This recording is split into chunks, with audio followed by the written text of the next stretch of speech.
You talked about how much you guys were playing. So in support of that album, you guys played over 200 shows. You're going out Canada, the US, Europe. What was your life like when you're on the road that much, 200 plus dates?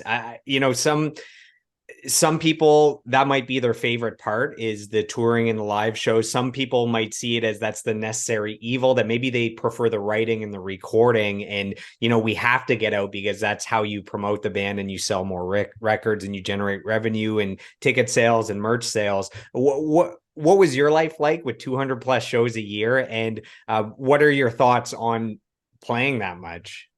Well, definitely you live out of a suitcase and your home life is compromised.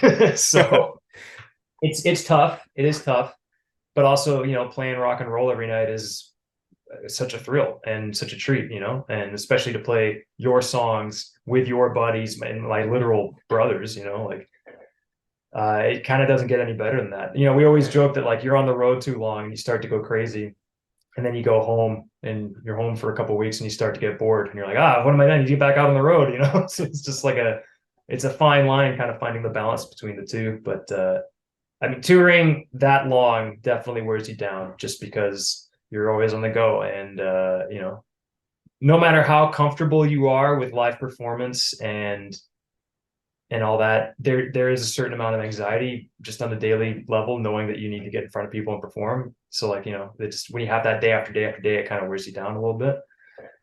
But it's also just like it's kind of my life at this point. Like that's been my professional life since I was 20, 21. I've been a professional musician, and the idea of traveling and playing is that's it's my bread and butter. So I love it. Parts of it I hate, but I don't think there's such thing as a perfect job. Like everyone hates some aspects of their job, and getting up at 3 o'clock in the morning to get to the airport to fly across the country sucks sometimes, but you got to do what you got to do. I mean, travel is a beautiful thing as well. I think I'm blessed to be able to go to all corners of the globe and see crazy things and eat, experience crazy stuff too. So I mean, you take the good with the bad. But I think getting to play music professionally, again, like I said before, is the greatest. So I'll never complain.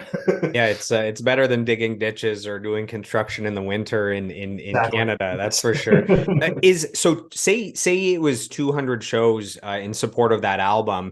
Is that pretty standard for how much you guys play per year, or was that like the most? That was like I think excessive. that might have been particularly a big year. I mean, we had years. I remember reading. You remember that band Jet? The Are You Gonna Be My Girl? Yeah. I remember reading that they played 300 shows in a year, and being like, wow. And then they broke up the next year. So, Yeah, like, yeah, they're related. I actually yeah, just saw there was an interview with the singer for Goldfinger, and apparently they're in the Guinness Book of World Records for most shows played in a year. They played, I think it was 600 and something, like 678 shows in one year. And I think maybe they were going for the record, so they right. like double booked every day of the year. But that's like the standard of how insane you can get. Yeah. I mean, yeah, I think there's like an Eric Clapton quote too about like touring sucks and automatically like ultimately wears you down, and the only thing you can do to make it more tolerable is to throw money at it. But it's just sort of like a never-ending beast that's kind of coming for you, and like eventually it'll just wear you down. But like you said, you got to get out there, you got to promote um your record, and there's no better way to do it, especially with like how effed up the music industry is as far as like you don't make any money streaming, you don't really make any money selling records elsewhere. You got to hit the pavement. You got to get out there and play and get in front of people. But the reward is that when you play a good show and you get that connection with the audience, and you feel the buzz that you can only get from a live rock show, it's like that's sort of reward enough.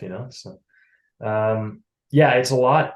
Playing 200 shows a year is very taxing, but it's there's plenty of silver linings and there's lots of great things about it too. So I think it's just about finding that balance so you can play as much as you can without going crazy.